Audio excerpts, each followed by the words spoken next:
मेरा नाम नम्रता है। मेरी उम्र अभी सिर्फ 17 साल है। मैं कॉलेज की छात्रा हूँ।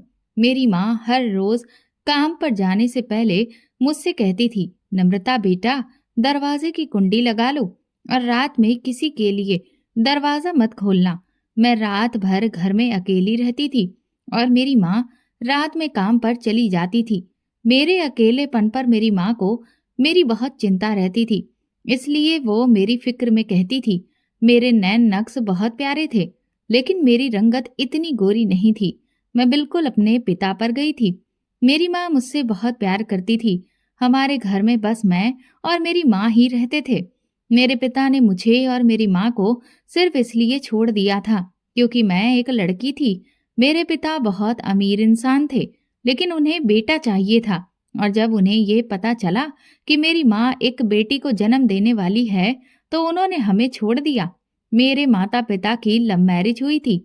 मेरे पिता मेरी माँ से बहुत प्यार करते थे, लेकिन मेरी दादी और मेरे पिता बेटे की इच्छा रखते थे। जब उन्हें अल्ट्रासाउंड में ये पता चला कि बेटा नहीं बल्कि बेटी पैदा होने वाली है, तभी से वे मेरी माँ को ताने देने लगे और यहाँ तक कह दिया कि वे दूसरी शादी कर लेंगे अगर मेरी माँ ने मुझे नहीं गिराया तो। लेकिन मेरी माँ मुझे इस दुनिया में लाना चाहती थी, इसीलिए मेरी माँ ने किसी की भी नहीं सुनी थी। मगर जैसे ही मैं पैदा हुई, मेरे पिता हमें हॉस्पिटल में छोड़कर चले गए। उन्होंने कभी मुझे पीछे मुड़कर नहीं देखा। मेरी माँ मुझे लेकर मेरे पिता के घर गई थी कि शायद मेरे पिता को हम दोनों पर दया आ जाए, लेकिन उन्होंने हमें घर से निकाल दिया। मेरी माँ के परिवार ने भी हमें अपने घर में जगह नहीं दी क्योंकि वे मुझे अपशगुनी मानते थे। फिर मेरी माँ ने बहुत मुश्किलों से मेरा पालन पोषण किया। आज भी वो मेरी पढ़ाई के लिए बहुत मेहनत कर रही थी। वो रात में काम पर जाती और सुबह लौटती थी। कई बार मुझे बहुत बुरा लगता था कि मेरी माँ रात में काम करने जाती है। वो अपने आप को मिटाकर दिन रात मेहनत कर रही है। मैंने कई बार उनसे कहा भी था कि वो ये नौकरी छोड़ दे, लेकिन वो हमेशा यही कहती कि हमारा घर इसी नौकरी से चलता है और मेरी पढ़ाई का खर्चा भी इसी से निकलता है। माँ की बात सुनकर मैं चुप हो जाती और मेरी माँ फिर रात को काम पर चली जाती। इसी तरह हमारी जिंदगी चल रही थी। मैंने भी सोच लिया था, मैं बड़ी होकर अपनी माँ को एक अच्छी जिंदगी दूंगी, उनका सहारा बनूंगी और उनके तमाम दुख दर्द मिटा दूंगी। मगर किस्मत को कुछ और ही मंजूर था। एक दिन जब मैं कॉलेज से वापस आ रही थी, तभी मैं एक गाड़ी से टकरा गई। मेरे पैर पर बहुत जोर से चोट लगी थी और मुझे उठने में भी दिक्कत हो रही थी। दर्द इतना गहरा था कि मुझे रोना आ रहा था। मेरी ऐसी हालत देखकर गाड़ी का मालिक नीचे उतरा और मुझे बहुत अजीब नजरों से देखने लगा था। फिर वो घुटनों के बल बैठकर मेरे पैरों पर हाथ रखता हुआ मुझसे पूछने लगा कि कहाँ चोट लगी है। उस शख्स की बात सुनकर मैंने अपने घुटने की ओर इशारा किया था। तभी उसने कहा था, चलो मैं तुम्हें हॉस्पिटल ले चलता हूँ। लेकिन मैंने तुरंत ही मना कर दिया था और कहा कि मैं ठीक हूँ। फिर मेरी बात सुनकर उसने मुझसे कहा, अच्छा तो चलो मैं तुम्हें घर छोड़ देता हूँ। मैंने उसे दोबारा मना कर दिया और कहा कि मैं खुद चली जाऊंगी, लेकिन उसने मेरी एक नहीं सुनी और जबरदस्ती मुझे अपनी गाड़ी में बैठा लिया। फिर उसके पूछने पर मैंने उसे अपने घर का रास्ता बता दिया था। उसने मुझे घर के सामने छोड़ दिया और कहा, मेरा नाम रजत है। फिर उसने मुझे अपना नंबर दिया और बोला, अगर कुछ भी चाहिए हो तो इस नंबर पर कॉल कर देना। मुझे वो शख्स बिल्कुल भी अच्छा नहीं लगा था। मैं जैसे ही गाड़ी से बाहर आई, उसके दिए कार्ड को फेंक दिया और लंगड़ा लंगड़ा कर घर चली गई। माँ मेरा इंतजार कर रही थी। जब मैं घर पहुंची तो मेरी चोट देखकर मेरी माँ बहुत घबरा गई और मुझसे पूछने लगी कि ये चोट कैसे लगी। मैंने माँ को कुछ नहीं बताया, बस इतना कह दिया कि आते वक्त पत्थर से टकरा कर गिर गई और घुटने पर चोट लग गई। मेरी बात सुनकर माँ बुरी तरह से परेशान हो चुकी थी। फिर माँ ने मेरे घुटने पर पट्टी कर दी और कहने लगी कि ध्यान से चला करो। माँ की बात सुनकर मैं खामोश रही। अब मैं उन्हें सच्चाई तो नहीं बता सकती थी। ऐसे ही दूसरा दिन निकल गया। अगले दिन फिर से रजत मिला। मुझे लगा शायद वो किसी को लेने आया होगा, शायद उसकी बहन या कोई जानने वाला। कॉलेज में पढ़ता होगा। मैंने उसे इग्नोर कर दिया और अपने रास्ते पर चलने लगी। कुछ दिन ऐसे ही चलता रहा और मैं उसे हर दिन कॉलेज के बाहर देखती थी। फिर एक दिन वो मेरे सामने आकर खड़ा हो गया और मुझे जबरदस्ती अपनी गाड़ी में बिठा लिया। उसके ऐसे जबरदस्ती करने पर मैंने उससे अपना हाथ छुड़ाने की कोशिश करते हुए गुस्से से कहा, ये क्या तरीका है? तुम्हें लड़कियों से बात करने की तमीज नहीं है? और तुमने मेरा हाथ किस तरह से पकड़ा हुआ है? मेरी बात का तो जैसे उस पर कोई असर ही नहीं पड़ा था। तब उसने कहा था, तुम बहुत खूबसूरत हो और मुझे बहुत पसंद आई हो, इसलिए मैं बस तुम्हारे साथ एक रात गुजारना चाहता हूँ। उसके ये शब्द सुनकर मुझे ऐसा लगा जैसे किसी ने मेरे कानों में पिघला हुआ शीशा डाल दिया हो। मैं उसे हैरानी भरी नजरों से देख रही थी। ये क्या बकवास कर रहे हो? तुम्हारा दिमाग तो खराब नहीं हो गया? मेरी बात सुनकर उसने बड़े ही स्टाइल से जवाब दिया था, दिमाग खराब नहीं हुआ, बस दिल आ गया है तुम पर नम्रता। उसे मेरा नाम भी पता था। तभी मैंने उसकी बकवास सुनकर कहा था, ये सब बकवास करने की जरूरत नहीं है, हटो पीछे और मुझे जाने दो। मगर उसने अपनी गाड़ी को लॉक कर दिया था।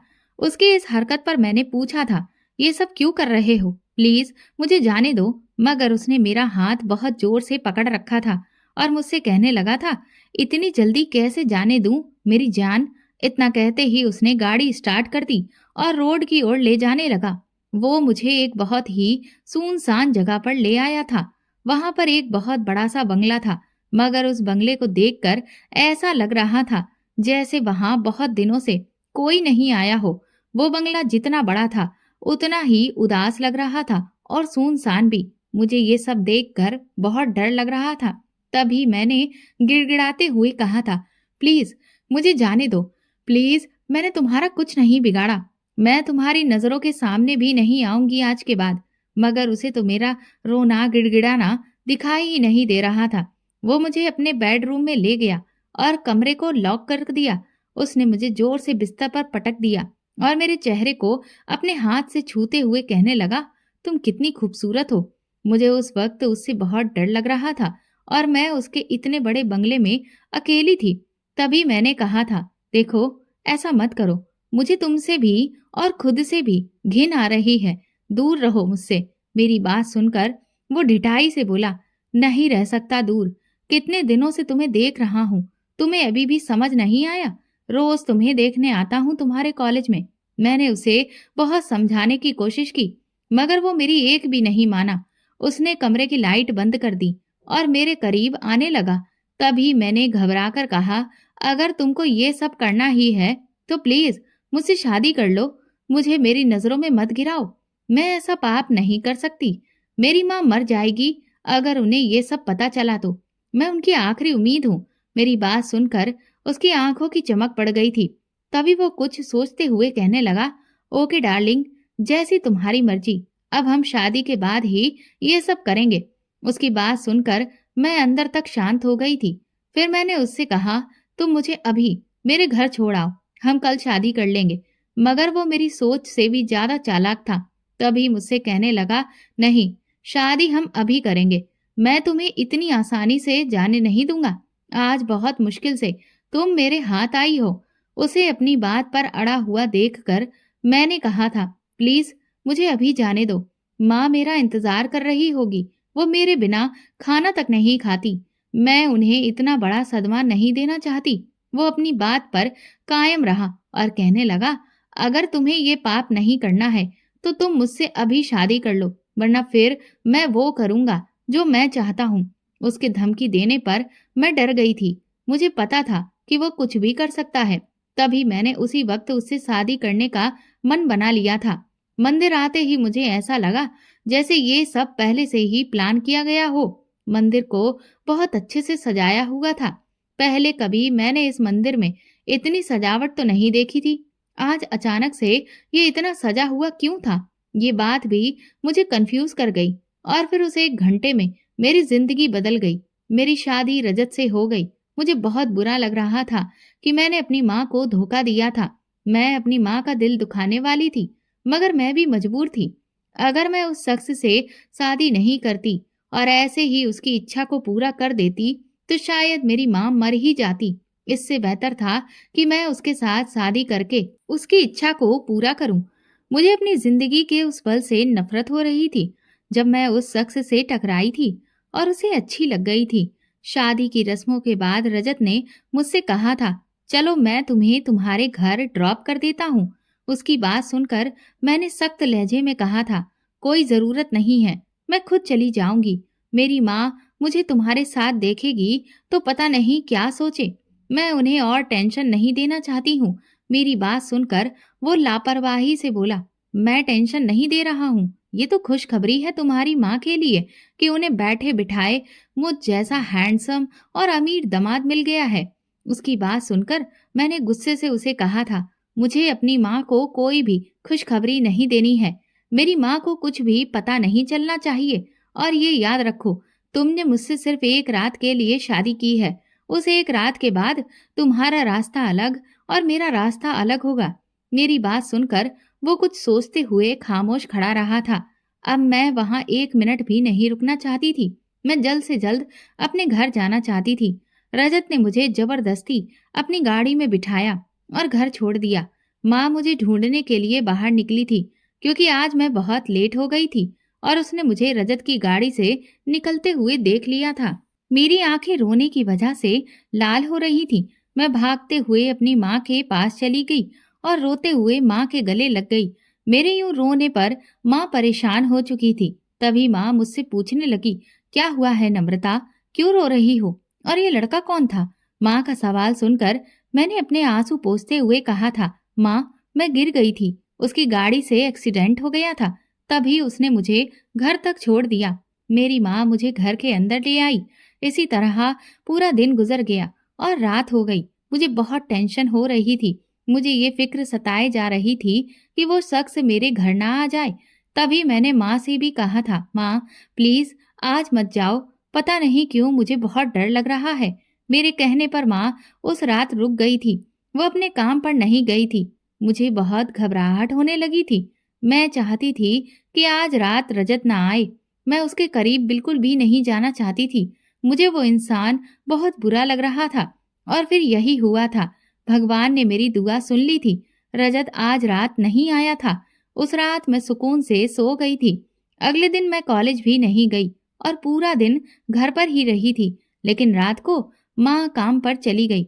आज भी मैंने माँ को बहुत रोकने की कोशिश की थी, मगर माँ आज नहीं रुकी थी। रात गहरी हो रही थी।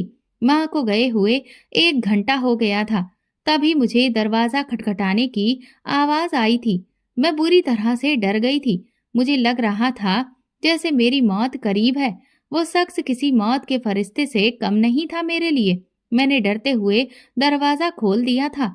उस शख्स को देखकर मेरी टांगों में कपकपी छा गई थी। मुझे तो लगा था कि वो आज रात भी नहीं आएगा।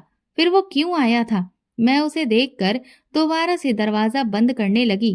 तभी उसने जोर से दरवाजा खोल दिया और घर के अंदर आ गया। मैं अचानक से पीछे होती हुई दरवाजे के साथ सट गई। मुझे यूं डरा हुआ देखकर रजत मुझसे कहने लगा, आज कॉलेज भी नहीं आई तुम? मैं तुम्हारा इंतजार करता रहा। उसकी बात सुनकर मुझे गुस्सा आने लगा था। तभी मैंने कहा, चुप कर जाओ, अपनी बकवास बंद करो और यहाँ से निकल जाओ। मेरा गुस्सा देखकर वो हंसते हुए कहने लगा, नहीं नहीं मेरी जान, आज तो बिल्कुल नहीं। आज तो मुझे अपनी पत्नी के साथ रात गुजारनी है।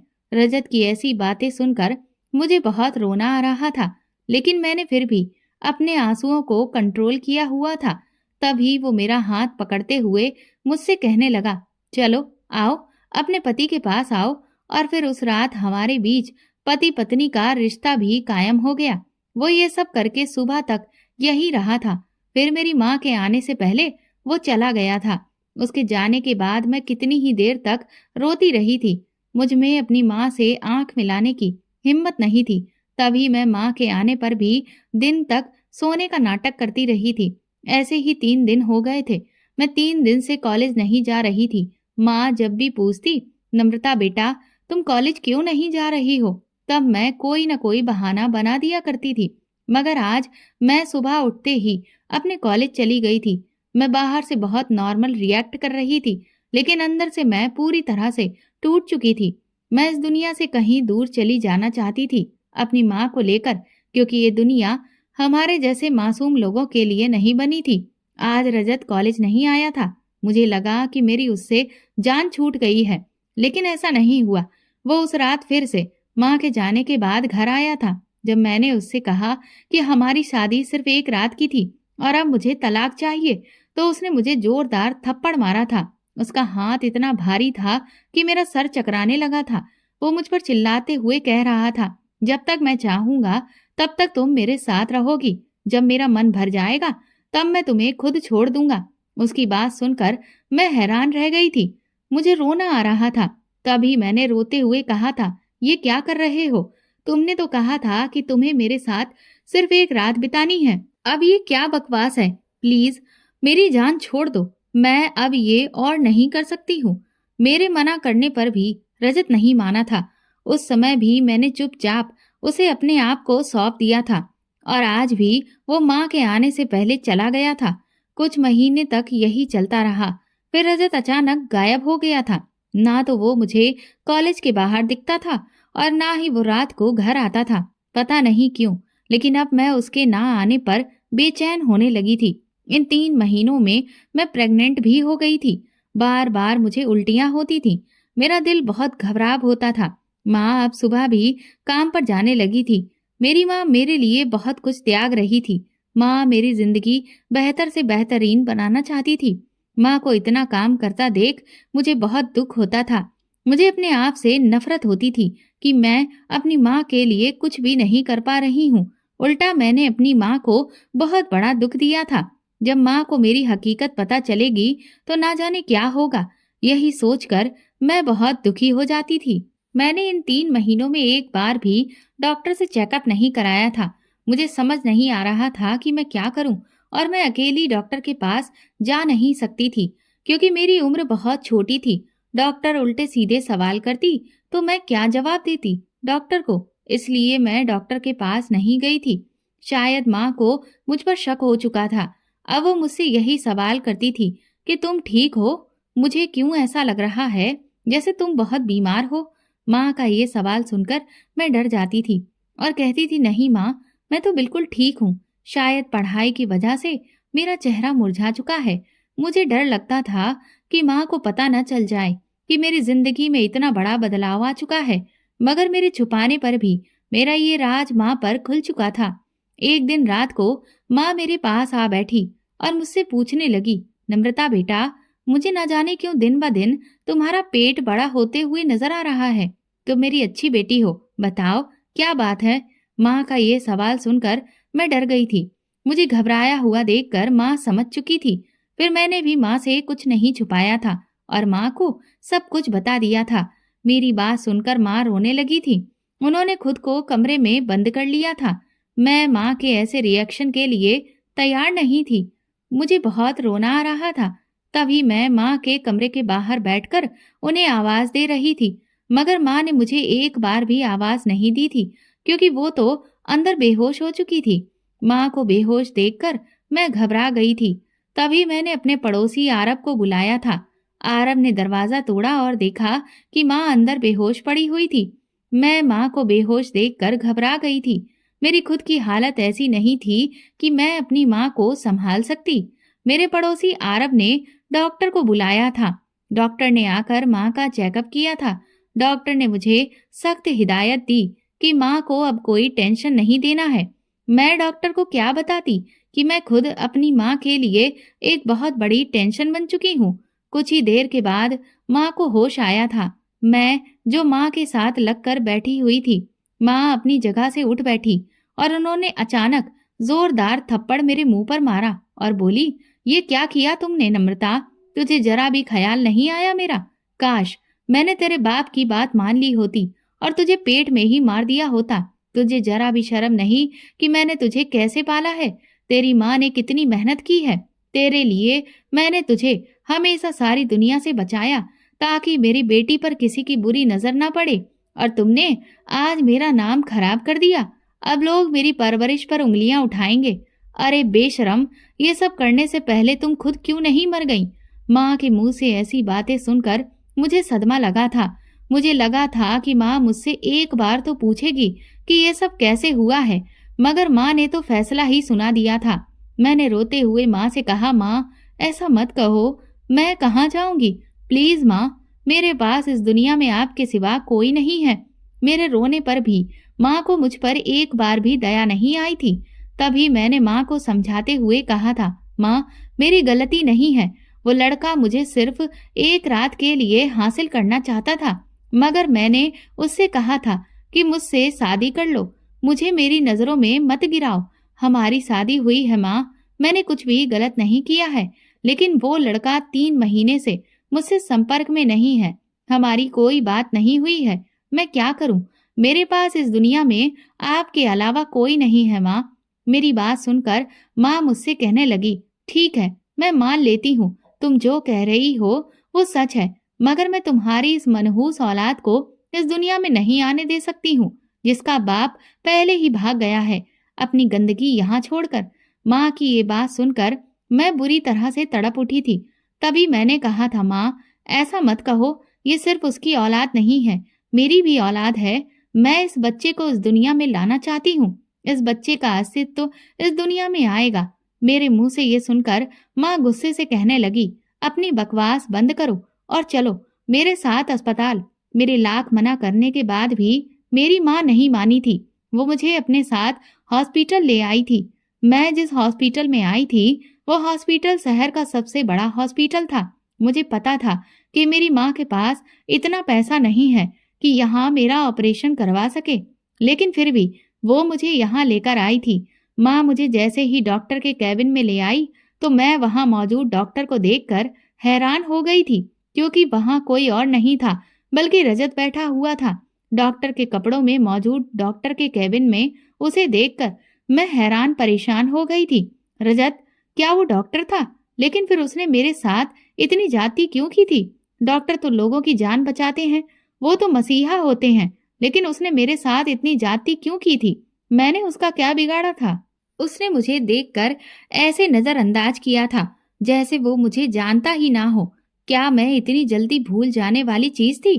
क्या उसे वो रातें याद नहीं आई जो उसने मेरे साथ बिताई थी? क्या वो सब कुछ भूल गया? मेरी माँ ने रजत की तरफ देखते हुए कहा था, हमें अबॉर्शन करवाना है। ये सुनकर रजत बहुत हैरान हुआ और मुझे देखने लगा था। उस समय मैं भी उससे बुरी तरह से बेरुखी से पेश आई थी और ऐसे रिएक्ट करने लगी जैसे मैं भी यही चाहती हूँ कि अब ये बच्चा इस दुनिया में ना आए। तभी उसने तुरंत ही मना कर दिया और माँ से कहने लगा, सॉरी, हम ये नहीं कर सकते हैं। मेरी माँ को उसकी ये बात सुनकर उस पर बहुत गुस्सा आया था। तभी वो रजत पर भी भड़कते हुए बोली थी, क्यों नहीं कर सकते? हमने बाहर से पूछा था तो उन्होंने कहा था कि यहाँ पर ये काम होता है। आपको अपनी फीस से मतलब होना चाहिए, जितनी भी फीस होगी मैं देने के लिए तैयार हूँ। माँ की बात सुनकर रजत अपनी जगह से उठा और मेरा हाथ जोर से पकड़कर मुझे ऑपरेशन थिएटर में ले आया और माँ को अंदर आने से मना कर दिया। रजत के यूं हाथ पकड़ने पर मुझे बहुत गुस्सा आया था। तभी मैंने उसे जोर से चिल्लाते हुए कहा था, हाथ छोड़ो मेरा।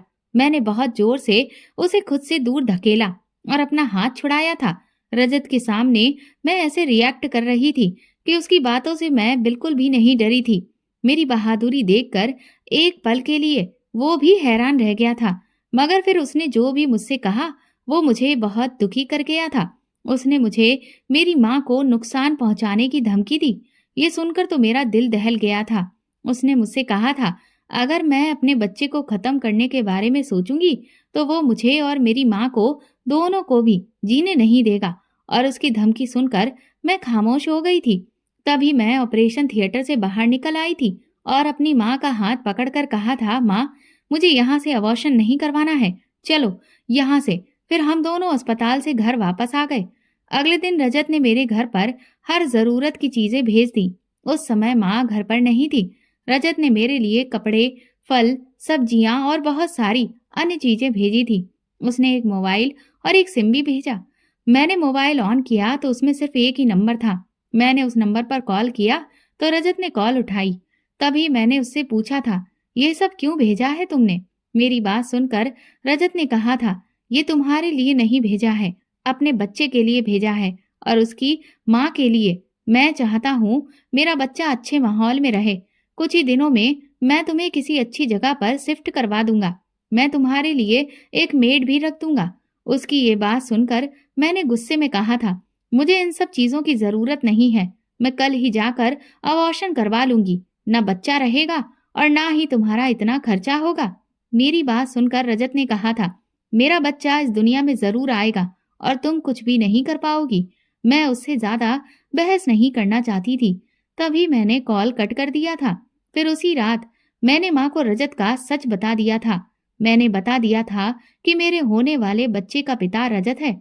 ये सुनकर माँ कुछ पल के लिए हैरान हुई थी। फिर माँ ने मुझसे कहा था, उससे कहो तुम्हें पूरे समाज के सामने अपनी पत्नी बनाकर पूरे मान सम्मान के साथ इस घर से विदा करके लेकर जाए। माँ की बात सुनकर मैं हैरान हो गई थी। फिर मैंने भी रजत को माँ की बात बता दी थी। अगले ही दिन वो मेरे घर आया था। माँ और रजत बैठकर बातें कर रहे थे।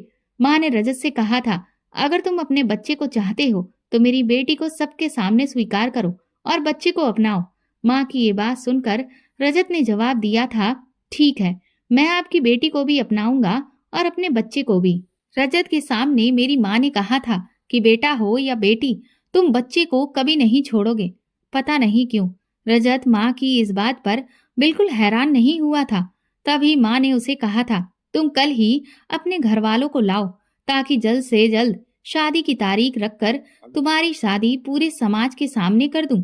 रजत ने माँ को जो कहा था वो मुझे हैरान कर गया था। वो माँ से कह रहा था कि मेरे घर से कोई भी नहीं आएगा, लेकिन मैं इज्जत से नम्रता को अपने घर ले जाऊंगा। माँ इस बात पर भी मान गई थी क्योंकि वो जानती थी कि मैं बच्चे को दुनिया में लाना चाहती हूँ और वो मेरी खुशी के लिए खामोश हो गई थी। माँ और रजत की सारी बातें मैं दरवाजे के पीछे से खड़े होकर सुन रही थी। माँ और रजत ने शादी की तारीख भी तय कर ली थी। अब धीरे धीरे मेरे दिल को भी सुकून होने लगा था और मैं अपनी शादी को लेकर खुश थी। इस तरह एक हफ्ता गुजर गया था और मेरी शादी का दिन भी आ गया था। इस एक हफ्ते में मैं बहुत खुश थी क्योंकि मेरी माँ भी खुश और संतुष्ट थी।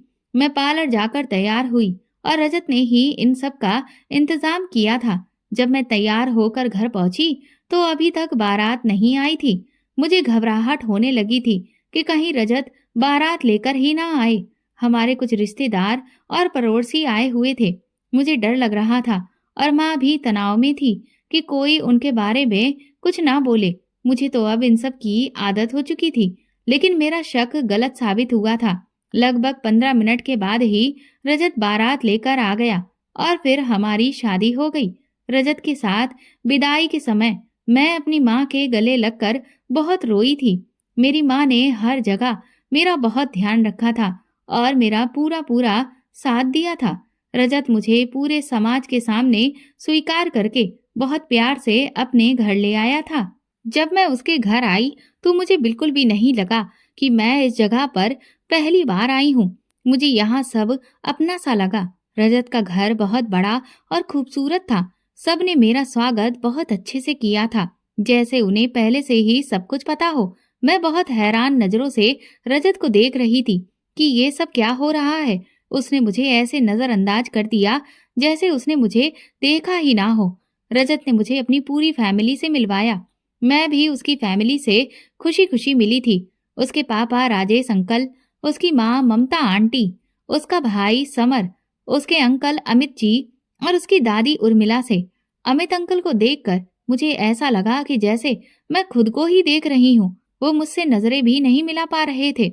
मुझे उन्हें देखकर बहुत अजीब लगा था, लेकिन मैंने उस ख्याल को झटक दिया। इसके बाद ममता आंटी मुझे रजत के कमरे में छोड़कर चली गई। मैं वहां बैठकर रजत का इंतजार करने लगी। आधे घंटे के बाद रजत कमरे में आया और मेरे पास बैठ गया था। रजत ने मेरी ओर देखा और फिर बोला, मुझे तुमसे एक जरूरी बात करनी है। मैंने कहा, हाँ बोलो, क्या बात है। उसने मुझे अपनी और अपने परिवार की सच्चाई बता दी थी। रजत की सच्चाई सुनकर मुझे ऐसा लगा जैसे उसने मेरे साथ बहुत बड़ा धोखा किया हो। रजत ने मेरे साथ जो किया था उसके बाद मैं उनके बीच 1 मिनट भी नहीं रहना चाहती थी। मुझे अपनी माँ की बहुत याद आ रही थी। रजत ने मुझसे कहा था कि उसके अमित अंकल मेरे पिता हैं। अमित अंकल रजत के पिता के दोस्त थे और मेरी माँ के पति थे।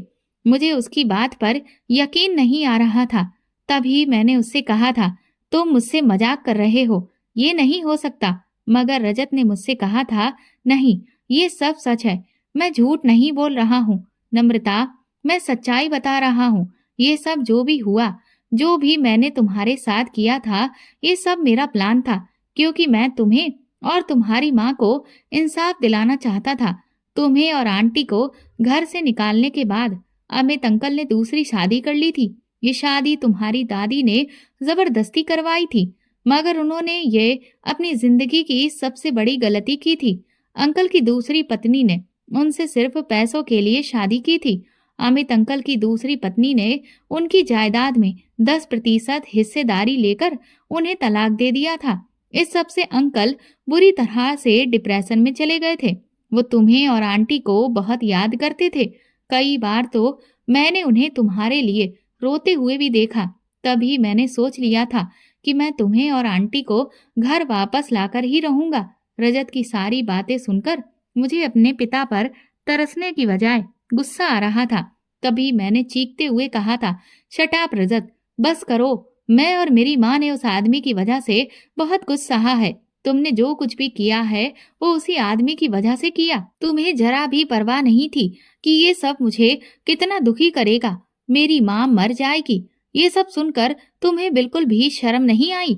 और अब तुम चाहते हो कि मैं तुम्हारे अंकल को माफ कर दूं। तुम्हारे उस अंकल की वजह से मैंने अनाथ के जैसे जिंदगी गुजारी है। अब मैं कभी भी उन्हें माफ नहीं कर सकती। इतना कहकर मैं बिस्तर से उठने लगी। तभी रजत ने मेरा हाथ पकड़ लिया और कहा, तुम कहीं नहीं जाओगी, ये तुम्हारा अपना घर है। अंकल ने अपनी सारी संपत्ति तुम्हारे नाम पर कर दी है। इन सब चीजों पर तुम्हारा और आंटी का हक है। तुम्हें अपना हक नहीं छोड़ना चाहिए। रजत की बात सुनकर मैंने गुस्से से उसे कहा था, मुझे कोई हक नहीं चाहिए। अनाथों जैसी जिंदगी गुजारने के बाद अब तुम मुझे अपना हक लेने के लिए कह रहे हो। जब मुझे और मेरी माँ को इस घर से निकाल दिया गया था, तब मेरे पिता कहाँ थे? तब वो कहाँ थे जब हमें उनकी सबसे ज्यादा जरूरत थी? मैं गुस्से में रजत का कॉलर पकड़कर जोर जोर से बोल रही थी। तभी मेरे पेट में एक तेज दर्द उठा। मैंने अपना हाथ पेट पर रखा और जोर से चीखी। फिर मैं बेहोश हो गई। जब मुझे होश आया तो सब लोग हमारे ही कमरे में थे। रजत के मम्मी पापा, मेरे पापा, सब लोग थे। मैंने रोते हुए रजत से पूछा था, मेरा बच्चा कैसा है? अब मुझे समझ आ गया था कि दुनिया में माँ के लिए उसके बच्चे से बढ़कर कुछ नहीं होता। मुझे भी एहसास हो गया कि मेरी माँ मुझसे इतना प्यार क्यों करती थी। बच्चे को खोने के डर से मेरा दिल बहुत कांप रहा था। मैंने रजत से कहा, बताओ ना, बच्चा कैसा है? मेरी बात सुनकर रजत ने जवाब दिया, नम्रता, सब ठीक है। बच्चा और तुम दोनों बिल्कुल ठीक हो। डॉक्टर ने कहा है कि तुम्हें तनाव नहीं लेना चाहिए, इसलिए कुछ मत सोचो, सब कुछ नॉर्मल है।